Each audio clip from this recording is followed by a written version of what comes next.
Flesh and Blood in the purview of these other franchises. Obviously, today we're doing Pokemon, hence the title. Which Pokemon? I am thinking Evolving Skies. 111 Dusk Till Dawn packs to open versus Pokemon's Evolving Skies. Right, so obviously I have stacks here. Grab a few and count them out. 110. Okay, so this is what we have to open in comparison to Evolving Skies, right? Equivalent in terms of pricing, not box for box, but actual pricing of Evolving Skies as it is at the moment. Let me clean up a little bit, and obviously we're gonna open some Dusk Till Dawn first. That's upside down. Herald. I do like to see the heralds. Nothing else though. Getting a full set of playset of all the Herald extended art seems really hard and really not worth opening. Like, you should just buy them. There we go. Another legendary. Right. So the Imperium's Rapture. This brings me to my third copy. Nice. Still like it out of all. Goes nicely with the Phantasmal Footsteps, right, in terms of art and foiling. Just in time to open. So yeah, the big talking point. Opening Pokemon and opening Flesh and Blood is very similar, right? We don't really have too much of an interest in these cards. Even the foils, if they're not the high-end foils, we're not overly excited, right? So this feels like getting a foil Majestic for the most part, the Suicune V. And then all the back, doesn't matter. If you play Arena, right? There you go. For anyone watching the VOD. But yeah, so what benefits Pokemon, right? It's a thing called the lottery model. Okay, everyone is happy to buy packs because they're chasing that card. In a way, the audience for Pokemon is more susceptible than that of Flesh and Blood. But yeah, so we have all these people buying boxes, inflating prices, and being fine with opening packs to search. Right, that's the big thing. Flesh and Blood used to have that mentality, right? People used to be fine with doing that. Then we wised up. We learned that cases were the big gimmick to buying the earlier sets, and we're seeing sort of a return in Dusk Till Dawn. Right, Dusk Till Dawn feels okay to actually buy loose packs of.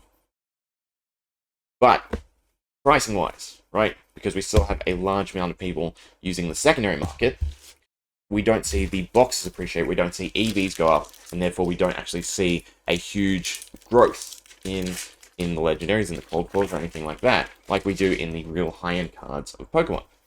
So this is where the issue sort of stems with Flesh and Blood. Right, it's designed, again, in my opinion, like Yu-Gi-Oh!, but you pull cards like Pokemon. And the product design then is MTG. Right, so you've got these 3 different card games, the 3 different models, each of those card games using the model that works best for them, and then Flesh and Blood being a mix. Pokemon has something substantial going for it that Flesh and Blood doesn't, right? Pokemon has a huge community, and essentially a younger community too, which are more than happy to open, a few loose packs here or there. The odds of finding cards, right? Flesh and Blood is coming more in line with Pokemon. It feels fine to go out, get loose packs, and open cards. In older products of Flesh and Blood, you never ever wanted to just go and grab loose packs, or even sometimes single boxes. You wanted to go grab a case, which is this, because that had the best odds of netting you your higher end cards. Okay, so they both still are predicated on this lottery model, right? Where people are spending on products, spending on loose packs, trying to find the high-end cards, right, and therefore recoup their money. In Flesh and Blood, we see a greater amount of trade in the secondary market, right, that overshadows this lottery model. So just sifting through packs to find cards, to find this legendary, right, a legendary that essentially has a similar pull rate to these styles of cards, right, but these are going to go down, because they don't fill a niche, right. Not a lot of people are collecting Flesh and Blood to have and show off. When it comes to Pokemon, right? People love having these just in your binder, showing them off. They're pretty nice to look at, to be honest. All the different creatures, all the different arts, they're very dynamic versus the equipment of Flesh and Blood, which gets kind of repetitive, right? Yeah, you've got different themes, different color palettes, but altogether, you have a chess piece across the board, right? They look somewhat similar. I'm not saying that the art isn't gorgeous. I love the art. I'm collecting the art, right? But there is that difference in appeal.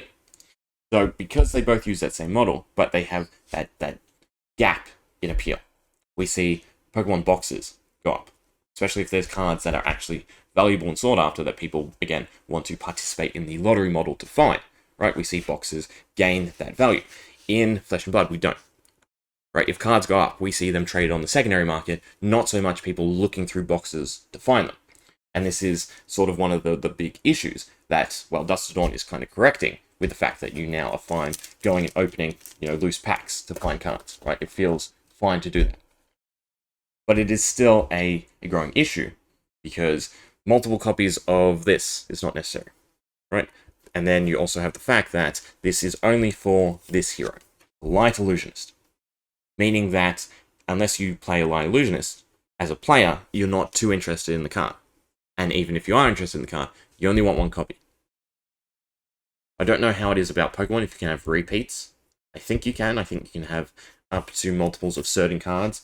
There are ones, where does it say, when your Pokemon VMAX is knocked out? No, but this is no restrictions. I think the V-Stars had a limit or something like that. But in Flesh and Blood, it's a hard limit. You only need one. You only need one for the entirety of your lifespan. So, again, we did the numbers. There's close to 100,000 of each. 100,000 legendaries. There's close to 20,000 Rainbow Foil legendaries of each type. Right?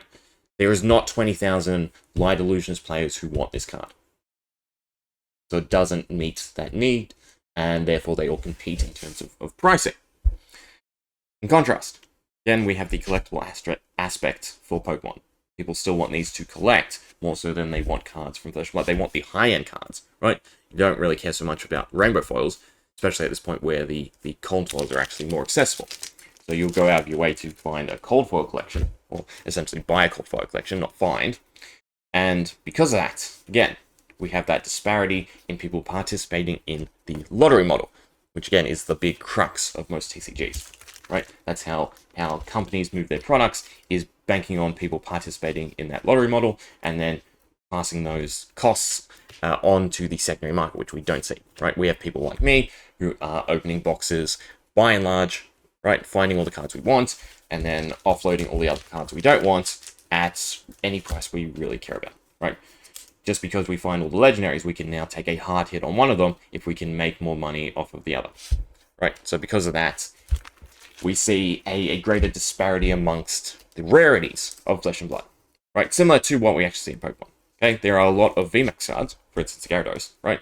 10 times. So they both have the same pull rate, yet the Glaceon is 10 times the value of the Gyarados, okay? So again, this is another aspect where we see Flesh and Blood be similar, but it is starting to move away from the digestion model that Pokemon uses, right? The community is not digesting Flesh and Blood like they are Pokemon, which is a big thing if, again, you have such a similarity in design space when it comes to collectability as Pokemon, right? Pokemon is highly successful, so if anything, you'd want to mimic their collectability, right? You want to pull people away from that secondary market, and you want to try and get them opening boxes so you can actually move your product. Because again, a big thing we keep circling back to is anytime someone buys off of the secondary market, anytime people trade cards between one another, you are not supporting Legendary Studios. You could be roping in new players, that's fantastic, but those new players in themselves might not be directly supporting Legendary Studios. So as Flesh and Blood grows, right, doesn't necessarily mean the company itself is growing. Unlike Pokemon, where we have a greater conversion rate of players to people participating in the lottery model. So to that end, right, this whole series is me comparing Flesh and Blood to other card games, the similarities, and what Legendary Studios could essentially learn or need to sort of piggyback off of, right? And when it comes to Pokemon, they really need to boost the collectability. They've done wonderful things to the odds of pull rates, right? It's now even closer in line with Pokemon. Again, we have this great feeling of no longer being scared to go and buy loose packs, loose boxes, and open them. But at the same time, we're not roping enough people back in to actually participate in that lottery model, right? So the next thing that really needs to give is the price point. And the simplest thing to do, especially in a supplemental set, which I should leave this here, right? We have 10 cards. As you've seen, I've been putting stacks and stacks of cards into the bin, essentially. Right? They're not a bin, they're a box under my desk, but It's essentially the equivalent. Eventually, they'll end up in the bin because no one wants them, right? If you cut this down, you made it a 5-card pack or something like that, right? Yeah, 1 rare can possibly be a better card, right? You get a few commons, say 3, and then you have 1 guaranteed slot of something else, a 4, okay? You're halving your manufacturing costs. You still keep it at 24 packs, right? You're halving your width and your diameter, right? 2 boxes now fit in the space of 1 box. That would cut costs greatly, that you could then pass on. Again, we'd never see this discussion. Supplemental sets. They're smaller, there's less cards, they're cheaper to make. They have to be, right? That's just the way manufacturing works. And I've realized now that I've left that up the whole time, right, as I'm talking. It's fine. We're doing discussion anyway, so it doesn't really matter what you see. I'm just flailing my hands about. I talk with my hands. But yeah, we don't see those costs passed on. If anything, I would assume that those cost savings are used by Legendary Studios to make up for the lack of sales between sets. Because that is another big issue, is, you know, Flesh and Blood goes like this, right? We see hype of a set, release comes out, everyone opens enough, everyone starts then moving to the secondary market, okay? Boxes stop selling in the volume they were, and in the case of Australia, you know, a lot of stores get caught out, and a lot of stores give up on Flesh and Blood. We've seen that in the past greatly. So, supplemental sets and their cost is a great way to act as an intermediary between main sets that cost more to manufacture, cost more to ship and deliver, right? And like I said, no one discusses why those savings aren't passed on to us, because it's guaranteed that these are cheaper. And not only that, but we see some corners kind of cut, right? There's no reason for Levia not to be Rainbow Foil, right? There's no reason for the extended art cards not to be something else, right? New art or something like that. There's a lot of these concerns that I have, right, that circle back to the fact that the growth in the secondary market is not growth for Legendary Studios. That the health of the company might not be as great as what we think if they're shelling out, you know, money for the tournaments and everything like that, increasing the prize pools, increasing the events. All that is great, fantastic. But it all comes back down to how we, the community, support Legendary Studios. And the only way we can, because the only way currently available, is products. But products in themselves only get us so far. Dusk Till Dawn is not draftable. It doesn't have the ability for us to go and buy it one weekend to have, you know, a sealed tournament with a group of friends or something like that, right? The only desire for this pack is to find your cards. And once you find your cards, you're done with it. And for the majority of people, they won't really touch a high volume of Dusk Till Dawn. They will just buy the cards they want on the secondary market.